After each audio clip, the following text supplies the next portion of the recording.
কি গো, এ নাও কেকটা বানিয়েছি। ভালো বানিয়েছো কেকটা। বলছি তোমার ভাইয়ের জন্য কালকে একটু নিয়ে যেও। বাচ্চা মানুষ ভালো খাবে খানে।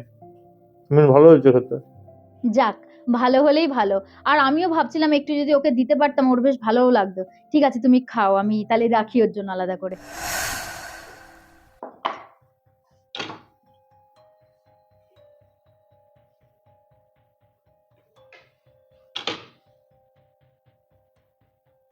এ কি বৌমা, তুমি টিফিন বাটিতে কেক ভরছো কেন? কাকে দেবে? ওই ভাই তো কেক ভালো খায়, তাই ওর জন্যই একটু রাখছিলাম। তোমার ভাই যখন ভালো খায় তোমার মাকে বলো না বানিয়ে দিতে।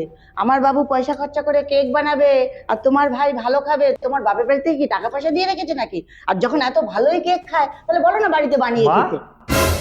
বাড়িতে যখন ভালো মন্দ কিছু হয়, ভালো মাছ মাংস, তখন যা তো একটু দিদি বাড়ি দিয়ে আয় বাবু। তো জামাইবাবু ভালো খায়, দিদি ভালো খায়। কই তখন তো ওদের বাড়ির থেকে পয়সা দিয়ে যায় না, তখন তো তোমার মনে হয় না তোমার ছেলের টাকাগুলো খরচা হয়ে যাবে? কেন, ওটা নিজের পেটের মেয়ে বলে আর এটা পরের ঘরের মেয়ে বলে?